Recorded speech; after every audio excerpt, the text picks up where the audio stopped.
Hello aspirants, welcome to सी आराम IAS। कैसे हैं आप लोग? आज हम डिस्कस करने वाले हैं 8th, 9th and 10th of अगस्त के करंट अफेयर्स को, जो कि काफ़ी लंबा गैप हो गया है due to Rakshabandhan and Sunday. तो आज हम इनको डिस्कस करेंगे, बाकी 11th एंड 12th वाला जो है उसको हम आगे के सेशन में डिस्कस करेंगे। चलिए स्टार्ट करते हैं।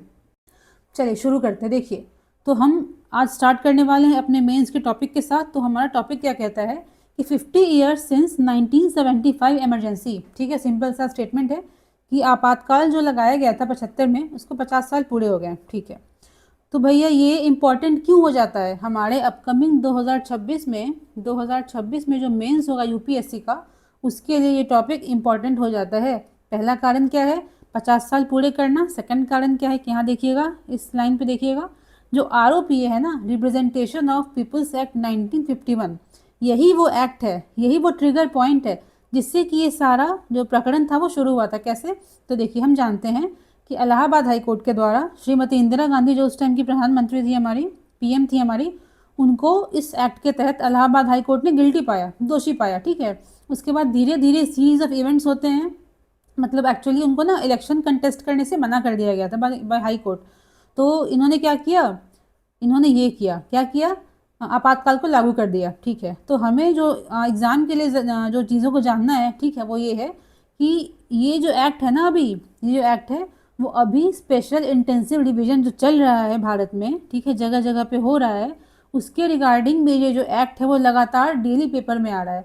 तो हम देखेंगे कि 50 साल पूरे करना, दूसरा है ROPA एक्ट, इन दोनों के कारण जो है ये हमारा ओवरऑल जो प्रकरण है आपातकाल का, वो UPSC मेंस के लिए इम्पॉर्टेंट हो जाता है। ठीक है, तो क्वेश्चन आए ना आए ये गारंटी नहीं होती है, बट हमें बीइंग अ स्टूडेंट अपने आप को तैयार रखना है। ठीक है, तो देखिए हम इसमें क्या देखेंगे, इसमें बेसिकली चर्चा ये करनी है आपको कि जो संविधान पे इसका क्या प्रभाव पड़ा। ठीक है, संविधान पे इसका क्या असर पड़ा, सिविल लिबर्टीज़ पे क्या असर पड़ा, गवर्नेंस पे क्या असर पड़ा, और ओवरऑल हम देखेंगे, आपको डिस्कस करना है कि क्या बदलाव आया। ठीक है, तो बेसिकली हम इसमें डिस्कस करेंगे भाई कब इसको लाया गया, सिंपल सा डेट है, देन इस एक्ट के बारे में थोड़ा सा जानकारी हम रखेंगे, क्योंकि हम जानते हैं कि एक ROPA 1950 होता है, 1950 वाला एक होता है, उसमें ना चुनाव से पहले के जो प्रोसीजर्स हैं उनको डिस्कस किया जाता है, बट 51 वाला जो है इसमें ड्यूरिंग इलेक्शंस कैसा क्या होना चाहिए उसको डिस्कस किया जाता है। तो इन दोनों एक्ट्स की जानकारी आपको होनी चाहिए। थर्ड हम देखेंगे JP मूवमेंट, उसके बारे में पता होना चाहिए आपको। फिर कुछ जैसे कि संविधान के प्रोविजंस क्या थे उस टाइम पे, है ना, अभी तो बहुत चीज़ें बदल गई हैं, लाइक सिंपल मेजॉरिटी को हटा के स्पेशल मेजॉरिटी कर दिया गया है, बहुत चीज़ें बदल गई हैं। अगेन देखेंगे हम 44th अमेंडमेंट एक्ट, ये तो मोस्ट इंपॉर्टेंट हो जाता है। इसका एक एक प्रोविज़न, इस अमेंडमेंट से क्या क्या चेंजेस किया गया, आपको हर चीज़ का नॉलेज होना चाहिए। ठीक है, एक स्पेशल केस था ADM Jabalpur versus Shrikant Shukla case, इसको हम हेबियस कॉर्पस केस भी कहते हैं। आपको इस केस को मेंशन करना पड़ेगा अपने आंसर में। ठीक है, कुछ कंट्रोवर्शियल स्कीम थीम जानते हैं, नसबंदी कराना ज़बरदस्ती, स्लम को डिमोलिश करना, और एक हम देखेंगे आर्टिकल 20 एंड 21 पे क्या इसका असर पड़ा। ये कुछ एस्पेक्ट्स हैं, आपको अपना भी कुछ लगता है कि हमको और कुछ डिस्कस करना चाहिए, आप उसको कर सकते हो। तो बेसिक इतना नॉलेज आपको होना चाहिए। ठीक है, आगे बढ़ते हैं हम। चलिए शुरू करते हैं। देखिए, तो आज के डिस्कशन में हम बेसिकली 3 डायमेंशंस में जाएंगे। पहला रहेगा हमारा एक सेकेंड, पहला रहने वाला है हमारा हिस्ट्री। हिस्ट्री में देखेंगे हम regarding ancient history, regarding medieval history. ठीक है, दूसरा रहने वाला है इन्वायरमेंट। इन्वायरमेंट में बेसिकली साइंस की तरफ हम टिल्टेड रहने वाले हैं। थर्ड रहने वाला है हमारा इकोनॉमी। तो हिस्ट्री में आप देखोगे ना कि अभी जो न्यू NCERT बुक्स आई हैं उनमें कुछ चेंजेस किए गए हैं, काफ़ी कंट्रोवर्सी हो रही है उसके लिए। ठीक है, तो उस कंट्रोवर्सी से मतलब नहीं है हमको, लेकिन जो स्पेशली जो मेडिवल हिस्ट्री का पार्ट है ना, वो बार बार न्यूज़ में रह रहा है कि ये चीज़ें ऐसी थी, उनको ऐसा होना चाहिए था। तो प्रोबेबिलिटी है कि इस बार प्रीलिम्स में एक क्वेश्चन, 2 क्वेश्चन मेडिवल हिस्ट्री से, स्पेशली जो मराठास वाला सेक्टर है ना, उससे आ सकता है। ठीक है, क्योंकि हमने आई थिंक लगातार 3-4 बार इन चीज़ों को डिस्कस किया है, तो इसको आप देख लीजिएगा। अब आते हैं एंशियंट हिस्ट्री पे। तो एंशियंट हिस्ट्री पे कुछ डिस्कवरीज हुई हैं, उनके बारे में बताया गया है इसमें, उसको देखेंगे। और इकोनॉमी में बेसिकली क्या है कि रिगार्डिंग जो इंडिया US का जो चल रहा है अभी कि टैरिफ, अगेन एक एडिशनल 25% टैरिफ लगा दिया गया, उसको देखेंगे उसका क्या इम्प्लीकेशंस है। इन्वायरमेंट में ना कुछ कुछ बीमारियों के बारे में, लाइक हीमोफीलिया है, वाटर के पोल्यूशन से क्या क्या बीमारियां हो सकती हैं, उनको डिस्कस किया गया है। तो देखते हैं, चलिए स्टार्ट करते हैं। देखिए, इसमें कह रहा है कि एक गुरेज वैली, ये कहाँ है, तो जम्मू कश्मीर में, ठीक है। तो एक स्पेशल ट्राइब के बारे में, आपको दिख नहीं रहा होगा, यहाँ देखिए, इस पर फोकस करिए आप, दर्दशिन ट्राइब, ठीक है, इसके बारे में बताया गया है कि ये गुरेज वैली नामक जगह है जहाँ पे ये पाए जाते हैं। तो बेसिकली देखा जाए, जो दर्दशिन ट्राइब्स है ना, वो पहले, ठीक है, मिडिवल पीरियड में, अब कह सकते हैं कि पूरे कश्मीर में थोड़ा बहुत वो डिस्ट्रीब्यूटेड थे। बट अभी सिचुएशन क्या है, यहाँ देखिएगा कि वो बेसिकली जो गुरेज वैली का एरिया है जम्मू कश्मीर का, वहाँ वो कॉन्सेंट्रेटेड है। तो हमको दो चीज़ें ध्यान रखनी है इसमें प्रीलिम्स के लिए। पहला क्या, गुरेज वैली कहाँ है, जम्मू कश्मीर में। जो दर्दशिन ट्राइब है कहाँ पाया जाता है, जम्मू कश्मीर में। चलिए आगे देखते हैं, यहाँ देखिएगा, थोड़ा सा इनलार्ज कर ले, यहाँ देखिए, यहाँ पे एक रीजन है तुलेल, ये भी उसी का पार्ट है, गुरेज वैली का पार्ट है तुलेल रीजन। तो तुलेल रीजन कहाँ है, जम्मू कश्मीर में। सिर्फ फिल्म्स पे ध्यान देना है, ये मेंस के लिए इंपॉर्टेंट नहीं है। यहाँ देखिए, तो यहाँ पे कहता है, यहाँ देखिए, जो दर्दशिन ट्राइब है उसको शेड्यूल्ड ट्राइब का दर्जा दिया गया है, ठीक है। तो दर्दशिन ट्राइब कहाँ रहता है, जम्मू कश्मीर में, कि अभी पर्टिकुलरली गुरेज वैली में रहता है। इसको शेड्यूल्ड ट्राइब हम कहते हैं, ठीक है। और ये जो कम्युनिटी है, इसका ऑरिजिन कहाँ से होता है, तो गिलगित से, जो गिलगित वाला एरिया है वहाँ से बेसिकली इनका ऑरिजिन होता है, जो कि अभी ये लोग सिर्फ और सिर्फ कहाँ बसे हुए हैं, गुरेज वैली में, ठीक है। चलिए, तो प्रिंसिपल इनका जो मीन्स था जीने खाने का, तो वो फार्मिंग था, लाइफ स्टॉक रियरिंग, ठीक है, जानवरों को पालते थे, खेती करते थे। बट अभी नया में क्या हो गया, रिसेंटली टूरिज्म भी इनका एक जॉब का एस्पेक्ट हो गया है, ठीक है। ये देखना है, छोटा सा देखिए, एक न्यूज़ है कि इंडियन आर्मी ने क्या किया है, शिन कल्चर सेंटर, दर्दशिन ट्राइब जो है इनके नाम पे एक शिन कल्चर सेंटर बनाया है, ठीक है, जो कि दावर वाले एरिया में है। तो पूछ सकता है प्रीलिम्स में कि दावर कहाँ है, दे देगा ईरान, इजराइल, आप कंफ्यूज कर जाओगे। दावर भारत में है, जम्मू कश्मीर में, ठीक है।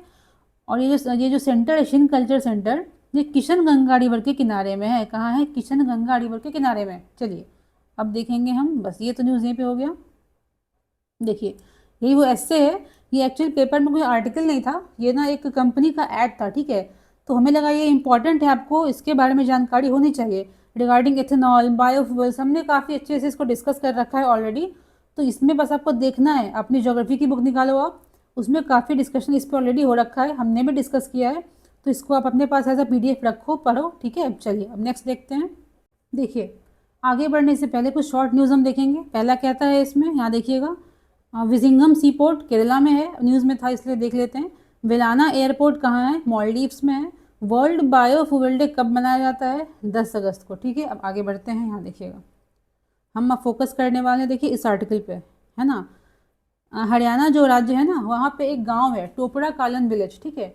वहाँ पे कुछ पेंटेड ग्रे वेयर, कुछ स्ट्रक्चर्स हमें मिले हैं, ठीक है, जो कि इशारा करते हैं कि वो 3500 साल पुराने हैं, लगभग 1500 BC के आसपास उनका डेटिंग किया गया है। तो कुछ चीज़ों का हमने खनन किया है एक्चुअली, और कुछ चीज़ों का अंदाज़ा लगाया गया है। एक होता है ग्राउंड पेनेट्रेटिंग रडार, इसके माध्यम से हमने ऐसा एस्टिमेट करा है कि जैसे कुछ स्ट्रक्चर्स ऐसे हमने अनुमान किए हैं कि वो स्तूपा जैसे हो सकते हैं, जो कि काफ़ी अंदर हैं। तो वहाँ पे एक्चुअली गांव बसा हुआ है, तो खनन करना इज़ नॉट इजी, ठीक है। इसलिए इसको यूज़ करके ऐसा पता लगाया गया है कि कुछ स्ट्रक्चर्स बताते हैं कि बुद्धिज़्म का वहाँ पे प्रभुत्व था, ठीक है, एक सेंटर ऑफ बुद्धिज़्म था वो। तो टोपड़ा कालन विलेज हमारे लिए इंपॉर्टेंट क्यों है एग्जाम के पर्पज से, देखिए हम जानते हैं, यहाँ देखिएगा, आपके PDF में देखिएगा, उसमें दिया हुआ है कि 14th सेंचुरी के आसपास क्या हुआ था। जो फिरोज शाह तुगलक थे ना, उन्होंने टोपड़ा पिलर इंस्क्रिप्शन जो था, टोपड़ा पिलर जो था अशोका का, उसको वो दिल्ली ले आए थे। तो कहाँ से लाए थे, तो टोपड़ा पिलर का जो एक्चुअल पोजीशन था ना, लोकेशन था, वो टोपड़ा कालन विलेज में ही था। तो टोपड़ा कालन जो विलेज है, वो ओरिजिनल लोकेशन हुआ करता था टोपड़ा अशोकन इंस्क्रिप्शन का, उस पिलर का, जिसको कि 14th सेंचुरी में जो फिरोज शाह तुगलक थे वो कहाँ ले आए थे, दिल्ली ले आए थे, ठीक है। तो इस आर्टिकल में हमको उतना ही देखना है। चलिए आगे बढ़ते हैं। देखिए नेक्स्ट टॉपिक क्या कहता है हमारा, कि what Trump's 50% tariff means for India, है ना। क्योंकि ऑलरेडी आपने 25% टैरिफ लगा रखा है, उसके इम्प्लीकेशंस को हमने देखा था, किस प्रकार से टैरिफ जो है वो सिर्फ गुड्स पे लगता है, सर्विसेज पे नहीं लगाया जाता है। तो सर्विसेज का जो एक्सपोर्ट हम करते हैं US में, वो चलता रहेगा, उसमें कोई कमी नहीं आएगी, ठीक है। बट जो गुड्स का हम एक्सपोर्ट कर रहे हैं वो थोड़ा महंगा हो जाएगा। इस महंगा का मतलब क्या है, व्हाट इज़ महंगा होना, तो देखिए हम भारत से कुछ सर्टेन गुड्स US को भेजते हैं, हमने एक्सपोर्ट किया, US ने इंपोर्ट किया, ठीक है। तो टैरिफ लगाया गया है भारत से जो गुड्स आ रहे हैं यूएस पे, यूएस ने इंडिया के द्वारा भेजे गए गुड्स को जो वो इंपोर्ट करता है उन इंपोर्ट्स को उसने टैरिफ लगा दिया, ठीक है। तो होगा क्या कि या तो जो यूएस के रिटेलर्स हैं, जो दुकानदार हैं, है ना, वो उन गुड्स का दाम बढ़ा देंगे और कंज्यूमर्स पे वो प्राइस जो बढ़ा हुआ है उन पे पास कर देंगे, तो घाटा कंज्यूमर्स को होगा। नहीं तो वो ये कर सकते हैं, जो दुकानदार है वो ये करेंगे कि उनको जो प्रॉफिट होता है उसमें कुछ कमी करके वो क्या करें, उस लॉस को, उस बढ़े हुए प्राइस को खुद पे झेल जाएं, कंज्यूमर्स तक पास ना होने दें, ठीक है। तो वही देखिए यहाँ पे एक लाइन देखिए कह रहा है, ये बहुत ही इंपॉर्टेंट देखिए लाइन है, प्लीज़ इसको ध्यान से देखिएगा, प्रीलिम्स में ऐसे लाइंस देके पूछ सकता है, ठीक है। कहता है कि tariff is essentially a tax on domestic consumers when they import goods from abroad. समझ में आ रहा है कि टैरिफ भारत पे नहीं लगाया गया है, भारत से जो हम गुड्स इंपोर्ट करेंगे यूएस में, जो अपने वो कर रहा है उन पे लगाया गया है। तो अगर बीइंग अ यूएस सिटीजन आप इंडिया का गुड्स आप इंपोर्ट करोगे, आपको हाई प्राइस देना पड़ेगा, ठीक है। तो कुछ गुड्स ऐसी होती हैं जिनका अल्टरनेटिव हमारे पास, मतलब यूएस के पास नहीं होगा, उनको शॉर्ट टर्म में इंडिया से वो चीज़ें लेनी होंगी, ठीक है। कुछ चीज़ें ऐसी होंगी जिनको वो किसी और जगह से मंगा सकते हैं।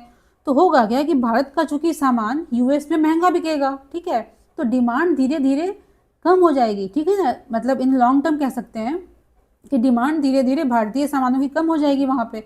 लेकिन टैरिफ जो होता है ना वो भारत पर, मतलब ऐसा नहीं कि भारत पर, टैरिफ का मतलब है कि भारत से जो गुड्स यूएस में आएंगे उन पे वो इम्पोज किया गया है, ठीक है। वही स्टेटमेंट यहाँ पे कहता है कि tariff is essentially a tax on domestic consumers, है ना, when they import goods from abroad, okay, ठीक है। तो अमेरिकन बायर्स जो होंगे, यूएस के जो बायर्स होंगे, अगर वो इंडियन सामानों को खरीदते हैं तो 50% ज़्यादा महंगा वो उनको मिलेगा, ठीक है। तो ये ड्राइव क्यों है, देखिए इसमें दो चीज़ें ध्यान रखनी है। पहला, इसमें आर्टिकल में बताया गया है कि ट्रंप जो है ना, उनका जो दो मोटिव है, उनकी अपनी एक थियरी है, इकोनॉमिक थियरी है। वो कहते हैं कि no profit no loss trade, हमको ना आपसे सरप्लस चाहिए ना डेफिसिट चाहिए, ठीक है। जो कि जो हमारा जो इकोनॉमिक पॉलिसीज़ होती हैं उससे वो मैच नहीं करता है, क्योंकि संभव ही नहीं है ऐसा कि आपको कहीं ना कहीं प्रॉफिट ना हो, कहीं लॉस ना हो, ठीक है। हमेशा बैलेंस तो नहीं रहने वाला है वो चीज़। सेकंड देखिए, इसमें कहा गया है कि ट्रंप का मोटिव ये नहीं है कि रशिया से आप ऑयल खरीदना कम कर दो, नहीं, इसलिए पेनाल्टी नहीं लगाई गई। अकॉर्डिंग टू दिस आर्टिकल ये कहा जाता है, कहा गया है कि हम जानते हैं कि फेब 25 के आसपास ऐसा अनाउंसमेंट करा गया था फरवरी में कि इंडिया और यूएस के बीच काफ़ी अच्छी एक डील होने वाली है, ट्रेड डील होने वाली है। लेकिन मामला फंसता कहाँ पे है, तो यूएस चाहता है भारत के एग्रीकल्चर, फार्मिंग, डेयरी सेक्टर्स में आना घुसना, ठीक है। तो इंडिया ने साफ कह दिया कि भाई देखो, फार्मिंग जो हमारा एग्रीकल्चर सेक्टर है वो हमारे इंडियंस के लिए काफ़ी एक कह सकते हैं जीने मरने वाली बात है। वहाँ पे आप आ जाओगे, प्राइसेस को कम करना पड़ेगा, कंपटीशन बढ़ जाएगा, तो जो हमारे किसान हैं वो ऐसे ही काफ़ी ख़राब स्थिति में रहते हैं और उनको और दिक्कत हो जाएगी, ठीक है। और सेकेंड चीज़ क्या था कि जो डेयरी सेक्टर है ना, उसमें कुछ ऐसे एलिगेशन है, कुछ कॉन्ट्रोवर्सीज है रिगार्डिंग कि जो यूएस में जो स्पेशली वेस्टर्न कंट्रीज़ जो उनको जो कहते हैं काऊ को जो चारा खिलाते हैं, जो उनको हम खिलाते हैं खाना, वो बेसिकली नॉनवेज बेस्ड होता है, ठीक है। तो हमारे भारत में हम जानते हैं जो डेयरी प्रोडक्ट्स हैं उनको हम पूजा पाठ में भी इस्तेमाल करते हैं, इसलिए भी इंडिया ने साफ मना कर दिया था। तो वो चीज़ें वहाँ जाके फंस गई थी, इसलिए यूएस काइंड ऑफ प्रेशराइज कर रहा है भारत को कि अपना अपना तुम इन चीज़ों को मेरे लिए ओपन करो, ठीक है। और यूएस के प्रॉफिट वाला कोई ट्रेड डील एक स्ट्राइक हो सके, ठीक है, एक ट्रेड डील नेगोशिएट कर सके वो इंडिया के साथ। तो उनका मेन मुद्दा यही है, ठीक है। तो अब देखते हैं थोड़ा सा आगे, हम देखिए यहाँ देखिएगा, जिस्ट देखिए, हमको देखना क्या है इसमें, है ना, दिख रहा है ना, देखिए। तो एक तो शब्द है protectionist country. According to Trump Bharat एक बहुत बड़ा प्रोटेक्शनिस्ट कंट्री है, मतलब अकॉर्डिंग टू ट्रंप इंडिया बहुत ज़्यादा हाई इंपोर्ट्स लगाता है जिससे कि फॉरेन गुड्स भारत में आ ही ना पाए। तो रियलिटी की आपको पता है कि ऐसा नहीं है। हाँ, कुछ सेक्टर्स ऐसे हैं जहाँ पे हम फॉरेन कंपटीशन को अपने आने नहीं दे सकते हैं, उसमें हम करेंगे, बट ऐसा नहीं कि इंडिया इज़ हाईली प्रोटेक्शनिस्ट, ऐसा गलत है, ठीक है। देखिए सेकंड जिस यहाँ पे देखना हम लोगों को है, हम मतलब एज अ स्टूडेंट हमको समझना है कि क्या टैरिफ लगा देने से क्या टैरिफ लगा देने से जो ट्रेड डेफिसिट हो रहा है क्या वो ठीक हो जाएगा, क्या ट्रेड बैलेंस हो जाएगा? नहीं। देखिए होता क्या है ना कि एक सेकंड, हाँ, होता क्या है, जो ट्रेड डेफिसिट है हमारा, ठीक है, तो यूएस जो है ना, यूएस जो है उसके साथ हम जानते हैं इंडिया का सरप्लस है, ठीक है, भारत का सरप्लस है, जो कि ट्रंप को पसंद नहीं आता है। तो उन्होंने सोचा कि इतना टैरिफ लगा दो कि भारत से जो है ना कि इम्पोर्ट जो हम कर रहे हैं वो कम हो जाए, ठीक है। अब देखिए, तो होता क्या है कि जो ट्रेड डेफिसिट की हम बात करते हैं तो वो इंटायर हमारे ट्रेड की बात होती है, सिर्फ एक कंट्री नहीं। अगर इंडिया के ट्रेड डेफिसिट की बात करेंगे, इंडिया सिंगापुर से ट्रेड कर रहा है, पाकिस्तान से कर रहा है, एग्जाम्पल चाइना से कर रहा है, कहीं से भी कर रहा है, तो ओवरऑल जो हमारा एक प्लस माइनस होता है ना, प्लस कहाँ है माइनस कहाँ है, वहाँ वहाँ उसकी बात हो रही है। तो यूएस से अगर हमारा सरप्लस सपोज करिए आ रहा है, तो वो एक कुशनिंग इफेक्ट देता है ना, एक तरह का आराम दे। जैसे बाकी कंट्रीज से मान लीजिए हमारा डेफिसिट आ रहा है, यूएस से हमारा सरप्लस आ रहा है, तो एक तरह का बैलेंस कर देता है, ठीक है ना। तो इसका ये कभी नहीं होगा कि हमने एक कंट्री पे टैरिफ लगा दिया जिससे कि हमारा ट्रेड डेफिसिट बैलेंस हो गया, ये संभव नहीं है, ठीक है। अब देखिए, यहाँ पे कहता है एक और चीज़ हमको ध्यान रखनी है इस बात को कि लॉन्ग टर्म में क्या होता है, ठीक है। शॉर्ट टर्म में तो ठीक है, हमें दिक्कत होगी। हम जानते हैं भारत पे जो ऐसे सेक्टर्स पे लगाया गया है जो जैसे कि टेक्सटाइल सेक्टर्स वगैरह हैं जो काफ़ी लेबर इंटेंसिव है, तो हमें दिक्कत तो होगी। लेकिन लॉन्ग टर्म में होता क्या है कि जो लोग, जैसे कि यहाँ पे यूएस का एग्जाम्पल लेंगे इंडिया का, तो इंडिया के गुड्स पे टैरिफ लगाया गया है, तो ऐसा नहीं कि यूएस को बहुत फ़ायदा हो जाएगा, नहीं। यूएस में भी बोले कुछ कुछ चीज़ें ऐसी हैं जो इंडिया से वो ले रहा है, जिनको वो कट नहीं कर सकता है, ठीक है, प्रेजेंट टाइम में, तो उसको लेना पड़ेगा। सेकंड चीज़ें क्या होती हैं, एक सेकंड देखिए, उसमें सेकंड चीज़ देखिए क्या हम देखेंगे कि लॉन्ग रन में क्या होगा कि यूएस के लिए भी ये घातक सिद्ध हो सकता है, ठीक है। सिंपल टर्म्स में देखिए, सबसे पहला क्या होगा कि यूएस पे जो एक ट्रस्ट है, एक स्ट्रैटेजिक ट्रस्ट है, वो घटेगा धीरे धीरे, ठीक है। सेकंड क्या होगा, जो इंडिया है अभी वो ठीक है यूएस को एक्सपोर्ट कर रहा है, ठीक है ना, वो क्या करेगा, वो खोजेगा कि हम अदर कंट्रीज़ में कहाँ कहाँ अपने ट्रेड को फैला सकते हैं, तो ये छोड़ देगा यहाँ पे एक्सपोर्ट करना, ठीक है। तो यूएस को तो कहीं ना कहीं से इम्पोर्ट करना ही है ना, तो यूएस के लिए घाटा हो जाएगा। सेकंड चीज़ देखिए क्या है, सबसे बड़ा जो बड़ी चीज़ होती है वो ये होती है, यहाँ देखिएगा, एक सेकंड, ये जो है ना वो यूएस के सॉरी हर मतलब ग्लोबली देखा जाए तो एक्सपोर्ट कॉम्पिटिटिवनेस को वो हर्ट करेगा। अगर इंडिया ने भी कुछ लगा दिया टैरिफ, फिर कंट्री बी ने भी लगा दिया, सब ने लगा दिया, तो ये टैरिफ वॉर जैसा सिचुएशन क्रिएट हो जाएगा, तो ये चीज़ सही नहीं है ना। आप अपने मन से कोई टैरिफ किसी पे लगा दे रहे हो, इट इज़ नॉट गुड, ठीक है, ये प्रैक्टिस में होना नहीं चाहिए। सेकंड देखिए कहता है कि zero profit zero loss trade क्या है, तो ये कोई इकोनॉमिक थियरी नहीं है। ट्रंप के अकॉर्डिंग, ट्रंप ने ऐसा किसी स्टेटमेंट में कहा था कि मेरा मतलब उनका जो उद्देश्य है वो ये है, ये अचीव करना है, जो कि असंभव है अभी के ओपन सिस्टम में, ओपन ग्लोबल सिस्टम में इस चीज़ को अचीव करना संभव नहीं है। कहीं ना कहीं आप देखोगे किसी न किसी कंट्री ए से आपका अगर सरप्लस है तो कंट्री बी से आप घाटे में, डेफिसिट में ज़रूर रहोगे, ठीक है। ये संभव ही नहीं है कि हर कंट्री से आप जो ट्रेड कर रहे हो, बायलैटरल ट्रेड कर रहे हो, वहाँ पे आपका नील हो, है ना प्रॉफिट हो ना लॉस हो, संभव नहीं है, ठीक है। अब देखिए यहाँ देखेंगे हम, एक देखिए इंपॉर्टेंट लाइन था यहाँ पे, एक सेकेंड,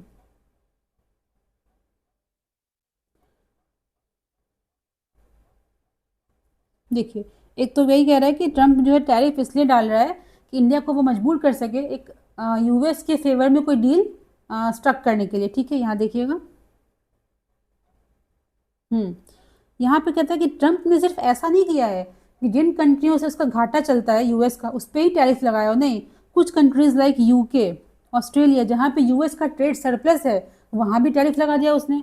क्यों? क्योंकि उसको ये चीज़ अचीव करना है कि प्रॉफिट भी ना हो, लॉस भी ना हो, जो कि अभी के टर्म में काफ़ी वेग थियरी है। यहाँ देखिए कहता है कि what makes this stand troublesome, कहता है कि no two countries naturally achieve balance trade more often, एक second, more often than not a country has trade deficits with some country. वही कहता है कि संभव ही नहीं है कि एक कंट्री, सपोज करिए आपके जितने भी कंट्रीज हैं, आप ए बी सी डी सबसे ट्रेड कर रहे हो, सभी से आपका नील, ना प्रॉफिट हो रहा है ना लॉस हो रहा है, ये असंभव है। तो ट्रम्प जो ये सोच रहे हैं, जो करना चाह रहे हैं, ये कभी होने नहीं वाला है, ठीक है। आई थिंक इतना ही है। वही देखिए यहाँ पे कहा गया कि लॉन्ग रन में क्या हो सकता है कि भारत भी कुछ टैरिफ लगा दे, जो हम यूएस से सामान मंगवा रहे हैं हम उस पर टैरिफ लगा दें तो उसका महंगा हो जाएगा, ठीक है। हम ये भी कर सकते हैं कि अपने, हमारा जो डेस्टिनेशन जहाँ पे हम सामान भेजते हैं वो हम यूएस में ना भेजें। अभी देखा हमने यूके से हमने एफटीए साइन करा है, ठीक है, जापान से हमारा एफटीए है, तो बहुत जगह हम डाइवर्ट कर सकते हैं। तो यूएस जो है वो सब पे टैरिफ ही लगाता रहेगा। अगर हर कंट्री पर टैरिफ ही लगा रहा है तो धीरे धीरे ना कंट्रीज़ का एक अलायंस होता है, एक भरोसा होता है, वो यूएस से हट जाएगा, ठीक है। तो यूएस के लिए काफ़ी घातक सिद्ध हो सकता है, स्पेशली जब चाइना राइज कर रहा है, ठीक है।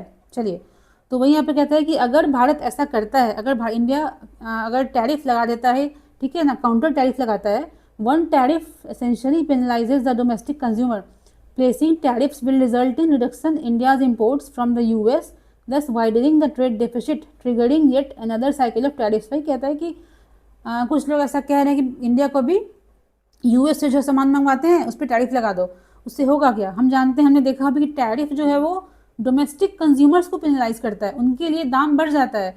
तो कुछ चीज़ें ऐसी जिनको उनको खरीदना ही खरीदना पड़ता है, तो हमारे लिए महंगी हो गई हैं। तो इंडियन सिटीजन्स के लिए भी अगर इंडिया यूएस के गुड्स पे टैरिफ लगा देता है तो वो अच्छा नहीं होगा, ठीक है, नेगेटिव इम्पैक्ट ही डालेगा। सेकंड कहता है कि placing tariff will result in reducing India's imports from US, thus widening trade deficit. कहता है कि हमारा जो ट्रेड बैलेंस चल रहा है अभी, सरप्लस डेफिसिट जो भी है, उसमें डिसरप्शन आ जाएगा, है ना।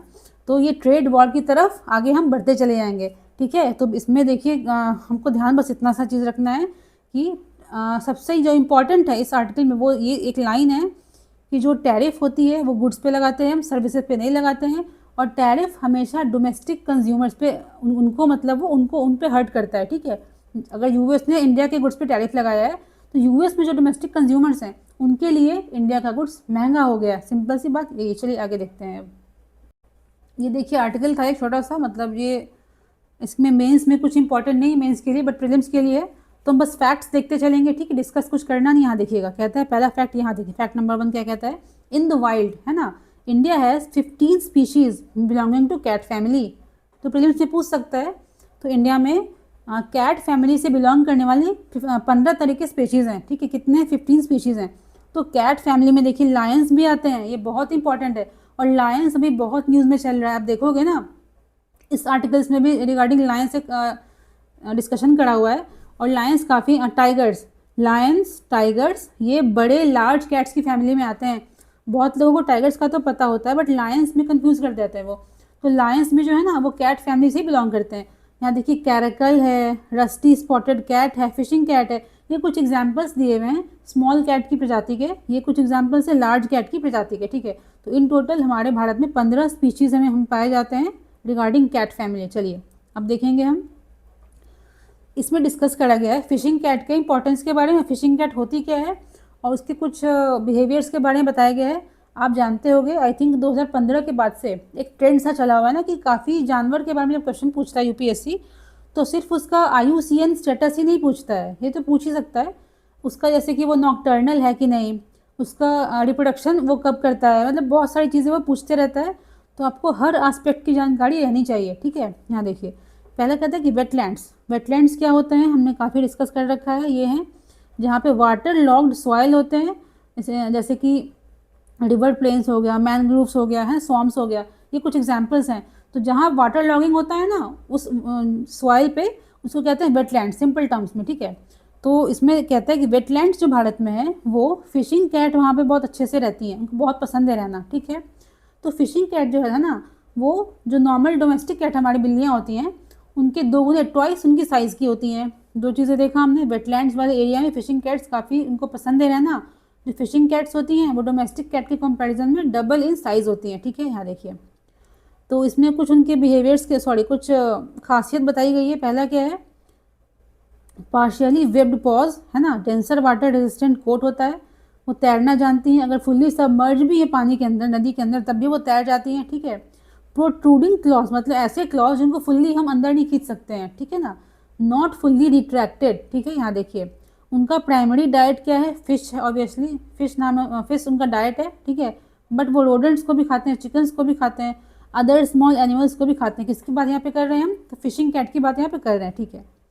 अब ये सिंपल देखिए कुछ फैक्ट्स वगैरह खुद देखिएगा इसको आप। इसमें कहते हैं फिशिंग कैट जो है 50% अपना समय वो हंटिंग के बिताते हैं, कुछ बाकी समय crouching near edge of water, 5% of hunting spent in submerge water. कुछ फैक्ट्स हैं इसमें, बस देखना है, आपको PDF मिलेगी, आप उस पर देखोगे, ठीक है। अब यहाँ देखो एग्जाम्पल्स दे रहा है कि कहाँ कहाँ पाए जाते हैं। तो जहाँ जहाँ वेटलैंड्स होंगे वहाँ पाए जाएंगे। सुंदरबंस के पास हो गया, ईस्ट कोस्ट है, श्रीलंका है, तेराई रीजन ऑफ हिमालयास, ठीक है। ये नॉक्टर्नल होते हैं। नॉक्टर्नल मतलब क्या होता है, निशाचारी, मतलब जो रात में जगते दिन में सोते हैं, सिंपल टर्म्स में देखेंगे, रात में सारी एक्टिविटीज़ करेंगे, ठीक है। यहाँ देखिएगा एक नाम है केवला देव नेशनल पार्क, है ना। तो यहाँ पे एक्चुअली इन कैट्स को बहुत टाइम के बाद देखा गया है ऐसा माना जाता था कि राजस्थान से विलुप्त हो चुके हैं ये, बट जो केवलादेव नेशनल पार्क है ना, वहाँ पे इन कैट्स को देखा गया है। ये नेशनल पार्क कहाँ है? राजस्थान में है। केवलादेव नेशनल पार्क कहाँ है? राजस्थान में है, ठीक है। और कहता है कि डिक्लाइन इन हैबिटेट्स, इनका हैबिटेट मतलब इनके पॉपुलेशन में गिरावट आ रही है। तो पहला कारण कहता है कि हैबिटेट लॉस।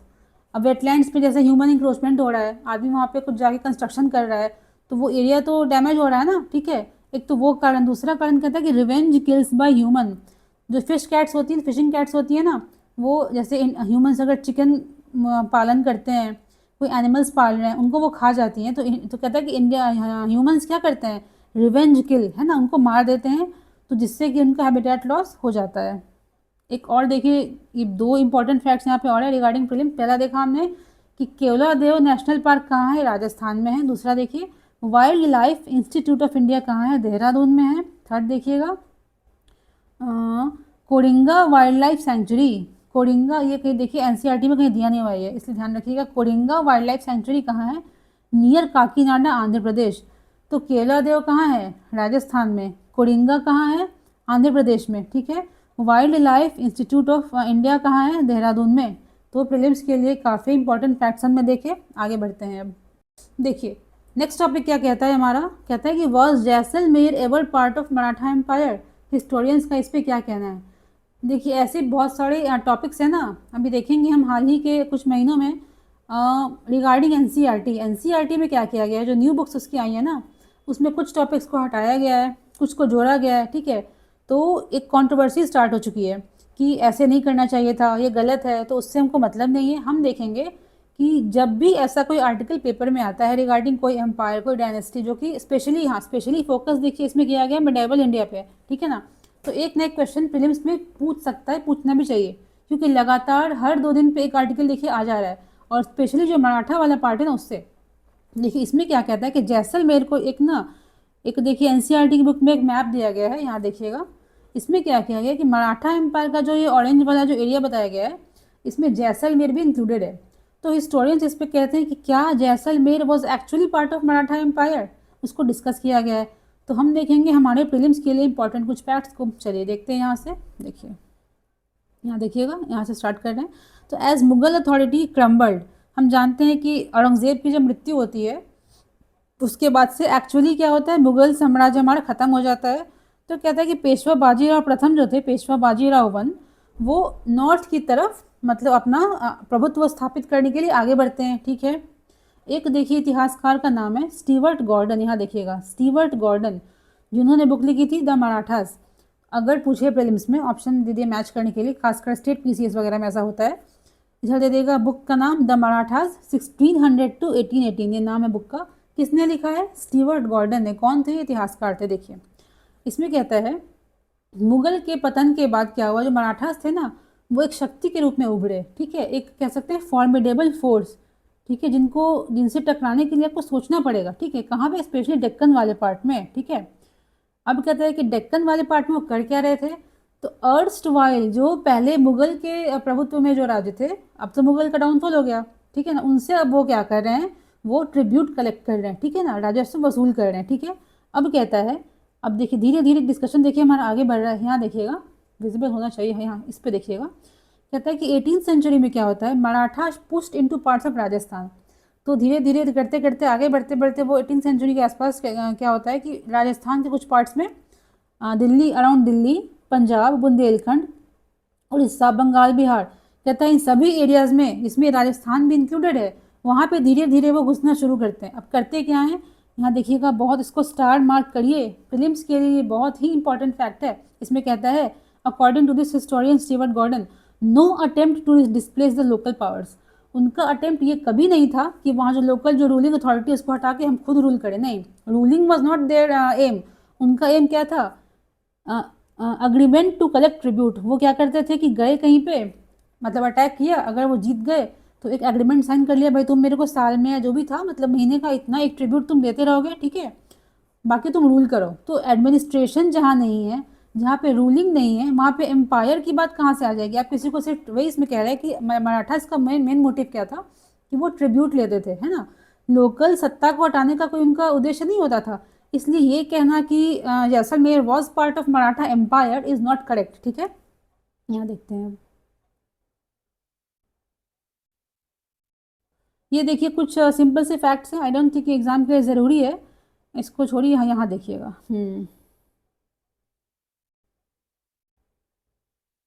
ये देखिए, एक देखिए नाम कहता है हिस्टोरियन रिचर्ड ईटन, इनकी बुक थी India in the Persianate as. ठीक है, तो ये कुछ बुक्स के नाम है, पूछ देता है एग्जाम में, कभी कभी डाल देता है, आपको लगेगा कहाँ से आ गया है, तो पेपर में देखिए देते रहता है। तो ओवरऑल देखिए बात यही है, यहाँ देखिए इस पे देखिए, तो ओवरऑल देखिए बात क्या कहता है कि जहाँ पे हमने अटैक किया है ना, हमने उसको बस एग्रीमेंट किया कि तुम मेरे को साल में इतना पैसा, इतना ट्रिब्यूट देते रहोगे, दैट्स ऑल, तुमको जो करना है करो। तो उस स्थिति में हम नहीं कह सकते हैं कि वो स्टेट मराठा की सब्सिडरी में उसके शरण में आ गया, नहीं, ऐसा नहीं है। ठीक है, यहाँ देखिएगा, it is true that dominant clan of Marathas in the 18th century made general claim of sovereignty over almost the entire north and northwestern part of India as well Deccan. However, actual control varied enormously. हाँ, ये भी देखिए, एक तो देखिए point रखा है इतिहासकारों ने कि मराठास जो थे वो ट्रिब्यूट लेने का उनका उद्देश्य रहता था, लोकली रूल करना नहीं होता था। सेकंड चीज़ कहता है कि आपने जो ये मैप दिया है सबको एक कलर में कलर कर दिया है, आपको ये दिखाना है यदि कि ये पार्ट सपोज करिए जैसलमेर है, ये वाला पार्ट अगर मराठास का पार्ट है तो भी इसमें कहता है कि सेम कलर से दिखाना इज़ नॉट ओके। वाई, क्यों? क्योंकि मराठास जहाँ जहाँ जाते थे तो डिफरेंट डिफरेंट एग्रीमेंट्स करते थे, और जो एक्चुअल मराठा साम्राज्य के पार्ट्स भी थे उनको रूल करने का तरीका अलग था मराठास का, इसलिए सबको एक तरह से दिखाना अकॉर्डिंग टू इतिहासकार इज़ नॉट ओके। ठीक है, तो हमें यहाँ पे देखना ये था कि जब मुगल का पतन होता है तो कौन उभरता है एक शक्ति के रूप में? मराठास आते हैं। मराठास का मेन मोटिव क्या होता है? ट्रिब्यूट कलेक्ट करना। ये बहुत ही इंपॉर्टेंट, यहाँ देखिए स्टार मार्क, हाँ ये देखिए ना, ये पूछ सकता है एग्जाम में। तो देखिए मराठास जो हैं उनका मेन उद्देश्य क्या होता है? एक एग्रीमेंट करना और ट्रिब्यूट लेना। ठीक है, लोकली एडमिनिस्ट्रेशन को हटाना, डिस्प्लेस करना, खुद रूल करना उनका मोटिव नहीं होता था। चलिए आगे बढ़ते हैं। अब देखिए ये आर्टिकल देखिए हमारा साइंस से जुड़ा हुआ है, इसमें कहता है, हाँ इसमें बेसिकली ये बात की गई है कि जो प्रोटीन्स होते हैं ना उनमें देखिए यहाँ पे कहता है कि उनको एक फ्रेज है वर्क हॉर्सेज ऑफ सेल्स। ठीक है, एग्जाम में दे देगा, आपको याद होगा या नहीं पता नहीं, बट आई थिंक 2-3 साल पहले प्रीलिम्स में क्वेश्चन आया था रिगार्डिंग लंग्स, इधर लंग्स दिया था, इधर मैनग्रोव्स दिया था, तो मतलब किस प्लांट को हम लंग्स ऑफ फॉरेस्ट ऐसा कुछ था कह सकते हैं, याद नहीं एग्जैक्टली नहीं है बट ऐसा था कुछ। ठीक है, तो ऐसे फ्रेजेस देता रहता है यूपीएससी। तो प्रोटीन्स को हम कहते हैं वर्क हॉर्सेज ऑफ सेल्स। क्या कहते हैं? Workhorses of cells. ठीक है, हाँ देखिए, तो बेसिकली इस पर चर्चा की गई है कि जो प्रोटीन होता है ना वो बहुत हम जानते हैं ज़रूरी है, डिफरेंट टाइप्स का होता है, हार्मोन्स के रूप में, एंजाइम्स के रूप में, स्ट्रक्चरल प्रोटीन्स के रूप में, ट्रांसपोर्टेशन प्रोटीन्स के रूप में, डिफरेंट रूप में होता है। ठीक है, तो सबकी जड़ में कहता है कि जो स्ट्रक्चर प्रोटीन का होता है वो बहुत ही इंपॉर्टेंट रोल प्ले करता है कि प्रोटीन को काम क्या करना है। ठीक है, क्या उसको किससे कंबाइन कर, देखेंगे किससे कंबाइन करना है। तो अब यहाँ पे एक रिसर्च लोग कर रहे हैं यहाँ पे कि ऐसा प्रोटीन कैसे कर लेता है ना, डिफरेंट, उसका क्या कारण है कि स्ट्रक्चर उसका अलग अलग होता है, उसका रोल अलग अलग होता है, तो ये कैटेगराइजेशन कैसे होता है। ठीक है, यहाँ देखिए, यहाँ पे देखिए स्टार्ट करता है कि एवरी प्रोटीन इज, यहाँ देखिएगा इसी पैराग्राफ में, एवरी प्रोटीन, ये बहुत इंपॉर्टेंट देखिए फैक्ट है, every protein is made up of a set of 20 amino acids. कहता है हर प्रोटीन जो है सेट ऑफ 20 एमिनो एसिड से बना होता है। उनका स्ट्रक्चर कैसा होता है? बीड्स ऑन अ स्ट्रिंग, धागा में कोई मोती अगर हम लगाते हैं ना, बीड्स ऑन अ स्ट्रिंग, वैसा टाइप का उनका स्ट्रक्चर होता है। ठीक है, अब देखिए इसको डबल स्टार मार्क करिए आप इस पैराग्राफ को, देखिए वीडियो देखने के बाद इसको एक बार खुद से ज़रूर पढ़ लीजिएगा। ठीक है, बहुत ही इंपॉर्टेंट फैक्ट्स एग्जाम के लिए। ठीक है, कहता है कि लेंथ जो उसका जो लंबाई है, ऑर्डर किस रूप में ABC कैसे वो अटैच किया हुआ है, वही बताता है कि प्रोटीन फोल्ड, देखते हैं क्या होता है, प्रोटीन फोल्ड कैसे करेगा, उसका यूनिक शेप कैसा होगा, और इसका जो यूनिक शेप है वो डिसाइड करता है कि प्रोटीन को किस मॉलिक्यूल से कंबाइन। जैसे देखिए एक होता है कि नट है और स्क्रू है, तो स्क्रू का साइज़ जैसा होता है नट का साइज़ भी उससे मिलता जुलता होना चाहिए, तभी वो अंदर घुसेगा। ठीक है, वो यहाँ पे कह रहा है कि अगर प्रोटीन का जो स्ट्रक्चर वो डिफरेंट है जिससे कंबाइन करना है तो वो उससे कंबाइन नहीं करेगा, अपना काम ठीक से नहीं कर पाएगा। तो प्रोटीन के वर्किंग में मोस्ट इंपॉर्टेंट रोल कौन प्ले करता है? उसका फोल्डिंग, उसका स्ट्रक्चर। ठीक है, आगे देखते हैं, यहाँ देखिएगा, ये भी बहुत बहुत इंपॉर्टेंट है, क्योंकि इसमें से ना होता क्या है एग्जाम में कि एक दो टर्म्स को ना डाल देगा, ऑप्शंस में दे देगा, तो आपको दो चीज़ सपोज करिए ABCD, आपको AB का पता है, बाकी का पता नहीं है, तो कुछ चीज़ें NCERT से उठा लेता है, कुछ पेपर से ले लेता है वो। चलिए यहाँ देखिए, इसमें कहता है कि एमिनो एसिड्स जो होते हैं ना interact with water in 2 distinct ways. कुछ प्रोटीन्स ऐसे होते हैं जो पानी को पसंद करते हैं, कुछ पानी को पसंद नहीं करते हैं। जो पसंद करते हैं उनको बोलते हैं वाटर लविंग, जो नहीं करते हैं उनको बोलते हैं हाइड्रोफोबिक एमिनो एसिड्स। ठीक है, तो कहते हैं कि वैसे प्रोटीन्स है ना जो पानी को पसंद करते हैं, जो वाटर लविंग है, एग्जाम्पल दिया है लाइजीन का, लाइजीन क्या है, एमिनो एसिड है। ठीक है, वो क्या करते हैं, और अदर देखिए एग्जाम्पल दिया कि ट्राइपोटोफैन, ट्रिप्टोफैन, ट्रिप्टोफैन क्या है, एक एग्जाम्पल है वैसे एमिनो एसिड का जो कि पानी को पसंद नहीं करता है। Lysine is a water loving amino acid and tryptophan is non water loving amino acid. चलिए, तो जो पानी से डरते हैं ना, जो पानी से जिनको नफरत है, जिन अमीनो एसिड्स को, जब पानी उनके कांटेक्ट में आता है वो देखिए कैसे करेंगे, तो पानी को अवॉइड करना चाहेंगे। ठीक है, तो इससे क्या होगा कि वो ना अपने आप को सिकुड़ने लगते हैं, एक क्लम्प करने लगते हैं। ठीक है, मिनिमाइज कर लेंगे जितना पॉसिबल हो सके। अब देखिए, अब थोड़ा सा देखिए यहाँ आते हैं, यहाँ ये इसमें इतना ही काम का था। यहाँ देखिए, ये कुछ देखिए नाम देखिएगा, PDF में कुछ नाम दिया गया है। C12A प्रोटीन होता है, CSPA प्रोटीन होता है।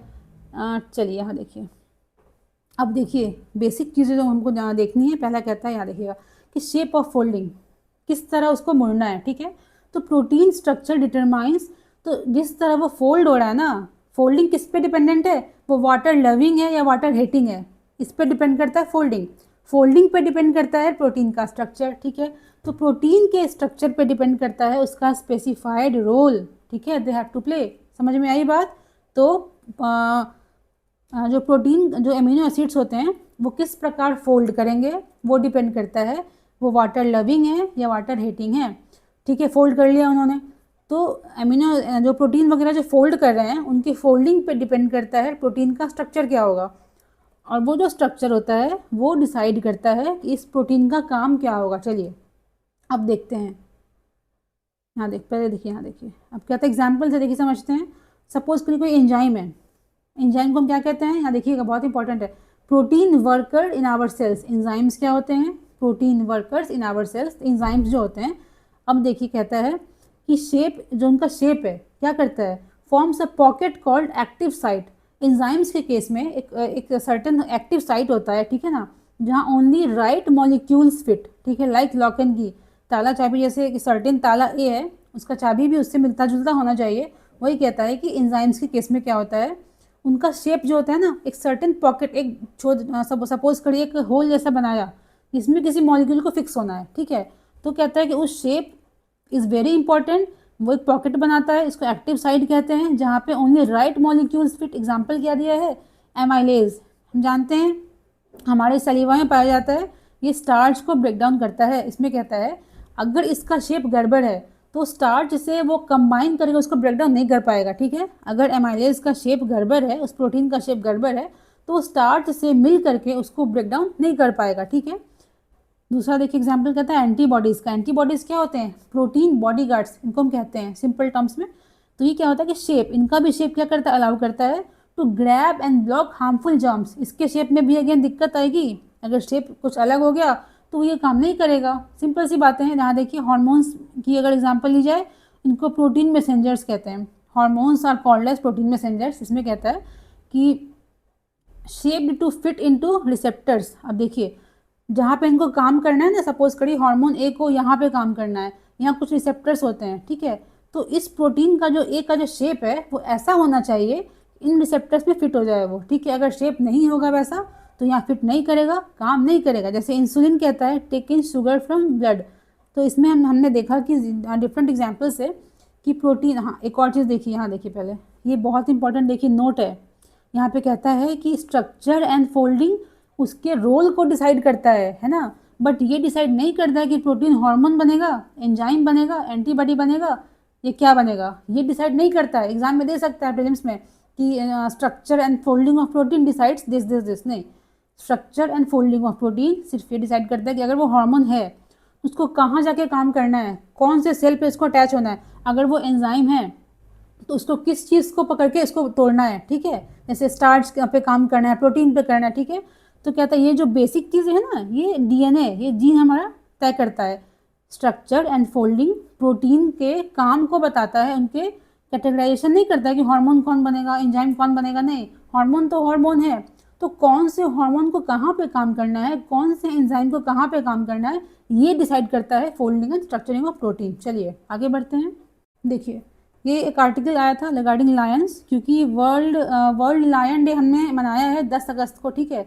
तो एक आर्टिकल था, इसमें बस 2 चीज़ हमको देखना है, बस 2 चीज़ है। पहला ये कहता है यहाँ पे कि इंदिरा गांधी जूलॉजिकल पार्क कहाँ है, तो विशाखापत्तनम में। इंदिरा गांधी जूलॉजिकल पार्क का विशाखापत्तनम में। सेकंड कहता है कि lions typically reach their reproductive age, मतलब जन्म देने, बच्चा पैदा करने का जो उनकी उम्र हो जाती है वो कब, तो 3 से 4 साल में अपने रिप्रोडक्टिव मैच्योरिटी को प्राप्त कर लेते हैं लायंस 3 से 4 साल के भीतर भीतर। ये कुछ देखिए डिफरेंसेस दिए गए हैं कि जो अफ्रीकन लायंस है वो साइज़ में बड़े होते हैं, एशियाटिक लायंस से छोटे होते हैं। एशियाटिक लायंस जो हैं वो क्रिटिकली एंडेंजर्ड है अभी, ठीक है। और सेकंड चीज़ कहता है ये मोस्टली कन्फाइंड इन गिर फॉरेस्ट ऑफ गुजरात। जो एशियाटिक लायंस है वो मोस्टली कहाँ है, गिर फॉरेस्ट ऑफ गुजरात में। बट ये जो है ना विशाखापत्तनम वाला जो हमने देखा जूलॉजिकल पार्क जो है, ये स्पेशल कह लीजिए ब्रीडिंग जोन है उनका, कुछ लायंस को यहाँ पे लाया जाता है अलग से ब्रीड कराने के लिए, ठीक है। चलिए आगे देखते हैं। देखिए ये जो आर्टिकल है इसमें चर्चा करी गई है कि भारत में नदियाँ बहुत ज़्यादा हैं और मानसून के समय बारिश भी अच्छी खासी हो जाती है, तब भी हम खेती बाड़ी के लिए या पीने के पानी के लिए, डोमेस्टिक यूज़ के लिए हम किस पे सबसे ज़्यादा आश्रित हैं, तो ग्राउंड वाटर के ऊपर। और ये भी क्या हो चुका है, कॉन्टामिनेट, मतलब ये प्रदूषित हो चुका है, ठीक है। तो सर्टेन कोई रिपोर्ट आई थी, वो हमारे लिए इंपॉर्टेंट नहीं है। इसमें हम देखेंगे कुछ सर्टेन ऐसे स्टेट्स के बारे में, कुछ बेल्ट्स के बारे में जहाँ पे सर्टेन काइंड ऑफ कंटेमिनेशन ज़्यादा मात्रा में होता है, जैसे फ्लोराइड हो गया, आर्सेनिक हो गया, नाइट्रेट है, यूरेनियम है, कुछ मेटल्स वगैरह का है। चलिए देखते हैं, यहाँ देखिएगा, यहाँ देखिए कहता है कि एक्सेसिव फ्लोराइड कंटेमिनेशन कहाँ पाया जाता है, राजस्थान, आंध्रा, तेलंगाना में। यहाँ देखते हैं आर्सेनिक का सबसे ज़्यादा कंटेमिनेशन कहाँ है, पंजाब, बिहार में। यहाँ देखिएगा पंजाब की बात कर रहे हैं, आंध्रा की एंड राजस्थान की। यहाँ पे कहता है यूरेनियम की मात्रा काफ़ी ज़्यादा यहाँ पाई जाती है, ठीक है। यहाँ देखिएगा, अब थोड़ा सा देखिए, यहाँ देखेंगे,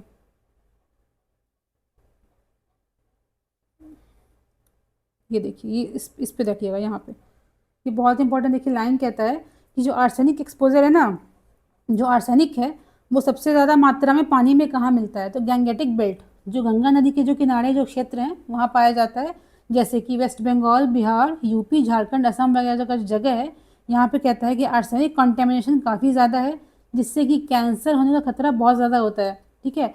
तो आर्सेनिक अगर ज़्यादा मात्रा में हम कंटेन कर लेते हैं बॉडी में अपने पानी के माध्यम से, जो कि वेस्ट बंगाल, बिहार, यूपी, झारखंड वाले एरियाज़ की बात करें, तो इस आर्सेनिक एक्सपोजर से क्या होगा, कैंसर होने के चांसेस ज़्यादा रहते हैं, ठीक है। यहाँ देखिए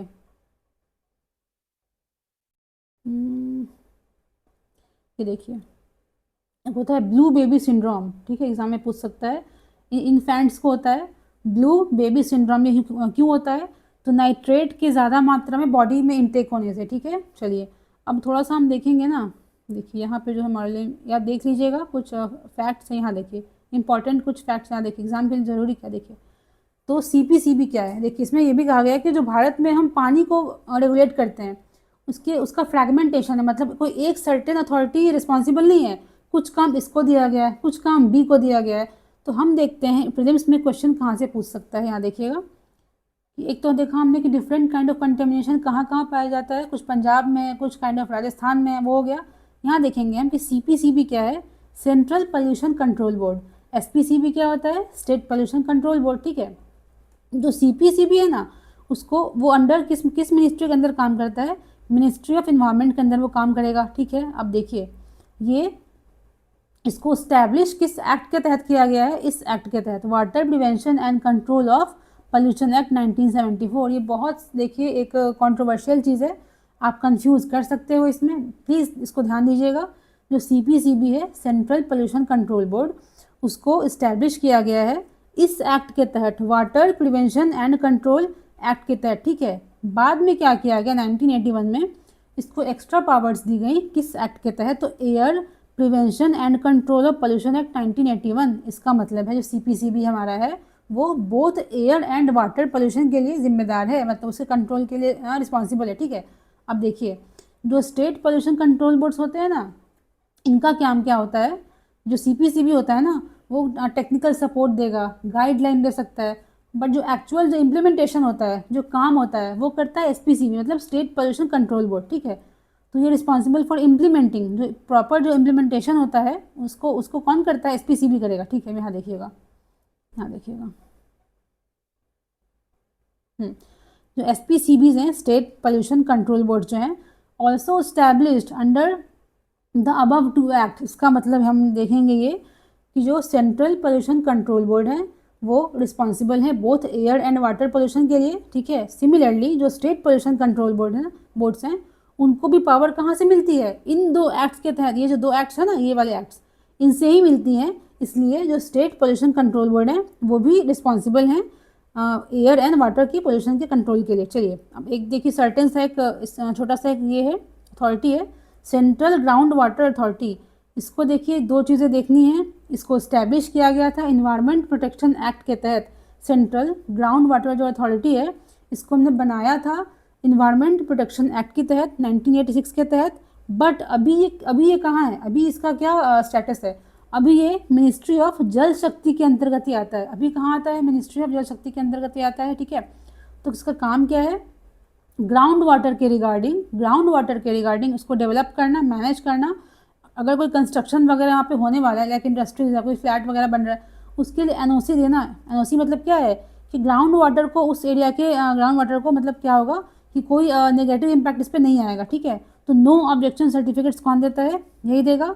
बेसिकली बात ये कि जो ग्राउंड वाटर होते हैं ना, उनको, एक सेकेंड देखिए, तो जो हमारा जो ये है ना कि ग्राउंड वाटर जो हमारा है, ये किसकी जिम्मेदारी है, इसको देखना तो CGWA की जिम्मेदारी है, ठीक है। लेकिन होता क्या है ना कि देखिए, हम मानते हैं हम खेती कर रहे हैं, ज़्यादा मात्रा में पानी को हम निकाल रहे हैं, तो जो कॉन्टेमिनेशन है, जो ऑलरेडी एग्जिस्टिंग जो मटेरियल्स हैं जो हमारे काम की नहीं है, उनकी मात्रा पानी में बढ़ेगी। पानी की मात्रा कम हो रही है तो उनका तो संख्या उनकी बढ़ेगी ना पानी में, ठीक है। एक तो वो देखिए कारण है। बट दूसरा कारण कहता है कि जो इंडस्ट्रीज़ हैं, जो डिफरेंट जैसे कि एरियाज़ हैं, वहाँ से गंदगी आती है, तो ऐसा नहीं है ना कि वो उस गंदगी को पानी में खोद के अंडर डाल दे रहे हैं, नहीं, वो तो बहा रहे, नदियों में बहा रहे हैं, किसी चैनल में बहा रहे हैं। तो अल्टीमेटली आप तो बहा रहे हो नदी में, जो कि एरिया किसका है, CPCB का है। बट उससे भी हमारा जो ग्राउंड वाटर है दूषित वो होता है। इसलिए कहता है कि जो रेगुलेशन है हमारा, वो फ्रैगमेंटेड है। एक सर्टेन अथॉरिटी नहीं है जो कि हर चीज़ को ठीक से देख सके। कुछ दायरा इसका है, कुछ दायरा उसका है, ठीक है। तो हमको एक कॉम्प्रिहेंसिव अप्रोच लाने की ज़रूरत है। इस आर्टिकल में देखिए ये कहा गया है। आगे देखते हैं। देखिए, ये हमारा आज का लास्ट टॉपिक रहने वाला है रिगार्डिंग हीमोफीलिया। हम थोड़ा देखेंगे इसमें होता क्या है ये। तो आर्टिकल में बेसिकली ये बताया गया है ना कि विदेशों में क्या हो रहा है कि एक रिप्लेसमेंट थेरेपी होती है, ठीक है। हमारे यहाँ क्या है कि ऐसा अप्रोच लिया जाता है। हीमोफीलिया देखिए होता क्या है, एक ब्लीडिंग डिसऑर्डर है, ठीक है। इसमें blood fails to clot due to lack और डिफिशियंसी ऑफ क्लॉटिंग फैक्टर्स, मतलब ब्लड क्लॉट नहीं कर पाता है। तो अगर ब्लीडिंग एक्सटर्नल हो या इंटरनल हो, अगर वो होना शुरू हो गया तो काफ़ी दिक्कत हो जाती है। अगर एक्सटर्नल ब्लीडिंग है तो दिख रहा है हमें, तुरंत उसका क्योर करेंगे। बट ब्लीडिंग अगर इंटरनल है तो वो हमको दिखेगा नहीं, दर्द, जब तक वो दर्द महसूस नहीं होगा, हम कैसे उसको ठीक करेंगे, ठीक है। तो हेमोफीलिया बेसिकली वही है कि ब्लड ठीक से क्लॉट नहीं हो पा रहा है, ठीक है। यहाँ देखिएगा, जो हमारे लिए देखिए इंपॉर्टेंट है, हम यहाँ देखते हैं। ये देखिए, एक नाम दिया गया है प्रोफाइलैक्सिस, है ना। यहाँ देखिएगा प्रोफाइलैक्सिस। तो विदेशों में जो मोस्टली जो डेवलप्ड कंट्रीज है वहाँ पे इसको हम यूज़ करते हैं। प्रोफाइलैक्सिस क्या होता है, रेगुलर रिप्लेसमेंट, ठीक है ना।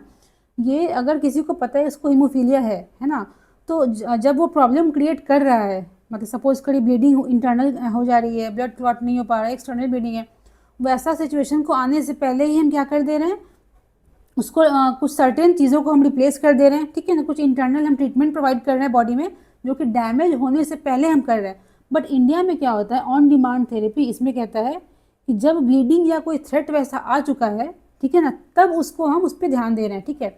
तो बेसिकली अगर इंटरनल ब्लीडिंग आती है तो कहता है कि वो ना ज़्यादातर वो जॉइंट्स वाले एरिया में होता है, जिससे कि हमारा घुटना है, एल्बो वगैरह, वो ख़राब होने के चांसेस रहते हैं। हमें एक परमानेंट डिसेबिलिटी उससे आ सकती है, ठीक है। यहाँ देखिए, यहाँ देख वही कहता है जो प्रोफाइल एक्सेस है या फिर रेगुलर रिप्लेसमेंट इसको हम कहते हैं, इसका क्या मतलब होता है, इंटरनेशनली इसको गोल्ड स्टैंडर्ड हम कहते हैं, मतलब ये काफ़ी अच्छा है, ठीक है, लेकिन भारत में इसका यूज़ काफ़ी कम है। इंडिया में स्टिल क्या हम कहते हैं, ऑन डिमांड ट्रीटमेंट को हम अभी भी परमिट किए हुए हैं, ठीक है। यहाँ देखिए देखिए इसको देखिए ज़रा सा हम बेसिक्स पे जाएंगे, क्योंकि आई थिंक ये क्वेश्चन ना ब्लड से जुड़ा हुआ क्वेश्चन काफ़ी पूछता है यूपीएससी, ठीक है। यहाँ देखिएगा, तो हम जानते हैं जो हीमोफीलिया क्या है, एक ब्लड क्लॉटिंग डिसऑर्डर है, ठीक है ना। तो होता किससे है भैया, तो ये एक जेनेटिक बीमारी है, ठीक है ना। एग्ज़ाम में देखिए क्या दे देगा कि ये इनहेरिट करते हैं, तो देखिए ये दोनों टाइप से होगा, या तो माता पिता में किसी को है उससे हो सकता है, नहीं तो न्यू जेनेटिक म्यूटेशन, अगर किसी को फैमिली में ये किसी का हिस्ट्री नहीं रहा है तब भी ये नया कोई ऐसा कुछ चेंजेस आ गए बॉडी में हमारे, उससे ही हो सकता है। तो हीमोफीलिया कॉज्ड बाय बोथ, दोनों दोनों बहुत तरीके से होगा, या तो उसको हम माता पिता से अपने में ले रहे हैं, नहीं तो न्यू जेनेटिक म्यूटेशन, इससे भी हो सकता है, ठीक है। अब देखिए इसको हम कहते हैं एक्स लिंक्ड डिसऑर्डर। एक्स क्या है यहाँ पे, क्रोमोजोम, एक्स का मतलब कहते हैं क्रोमोजोम, ठीक है। तो एक्स क्या है, क्रोमोजोम है। तो ये जो पर्टिकुलर बीमारी है ना वो कम्प्लीटली डिपेंडेंट है एक्स क्रोमोजोम पे, इसलिए देखिए इसका मतलब है कि जो जीन रिस्पॉन्सिबल होता है इस बीमारी के लिए वो मेनली एक्स क्रोमोजोम पे ही बसा हुआ होता है, इसलिए इसको हम कहते हैं हेमोफीलिया को एक्स लिंक्ड डिसऑर्डर, ठीक है। देखिए हम जानते हैं फीमेल में XX होता है, मेल में XY, सब जानते हैं चीज़, ठीक है। तो देखिए दो स्टेटमेंट्स हैं, पहला कहता है कि मदर को अगर देखिए अगर हीमोफीलिया मदर को है तो चांसेस ज़्यादा होते हैं कि बच्चों में वो चीज़ ट्रांसफ़र या इनहेरिट कर ली जाए, ठीक है। फर्स्ट चीज़ तो ये है। सेकंड स्टेटमेंट कहता है, सेकंड फैक्ट क्या है कि बेटियां जो लड़कियां, सपोज कर जो डॉटर्स, किसी को बेटा बेटी जो भी हो रहा है, अगर आपको बेटा होता है ना, किसी को अगर हीमोफीलिया है, अगर बेटा हो रहा है तो चांसेस ज़्यादा हैं कि बेटे में हीमोफीलिया होंगे। वीमेन जो डॉटर्स जब पैदा होती हैं तो वो एक मतलब they are just like carriers, वो विक्टिम नहीं होंगी उस बीमारी की, उनको बीमारी वो होगी नहीं, वो जीन कैरी करेंगी, लेकिन उनको बीमारी वो चीज़ नहीं हो पाएगी। क्यों, देखते हैं। फर्स्ट हमने कहा था कि मदर को अगर है तो चांसेस ज़्यादा होते हैं कि बच्चे में वो चीज़ चली जाए, कैसे, यहाँ देखिएगा। देखिए तो हमने देखा कि एक्स जो क्रोमोजोम है इस पे बेस्ड रहता है ये, ठीक है। मदर क्या होती है, फीमेल का मतलब XX है, ठीक है।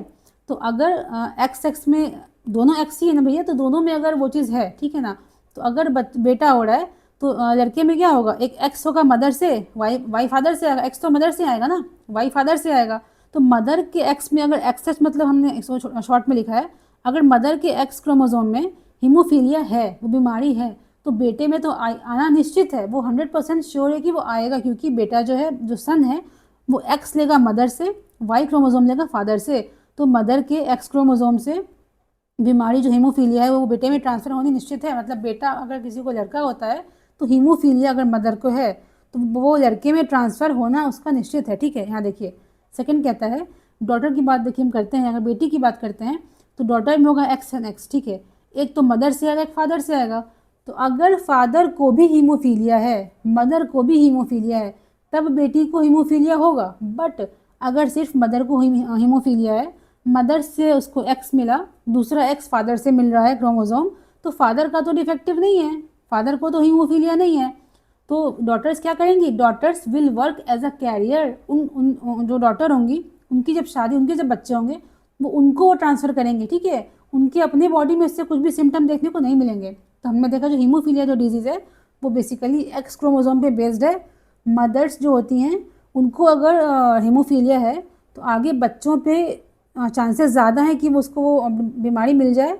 खासकर जो अगर सन, अगर बेटा होता है तो 100% चांसेस होते हैं मदर से बेटे को बीमारी लगने की, ठीक है। चलिए तो हम सेशन को ख़त्म करते हैं यहाँ पे।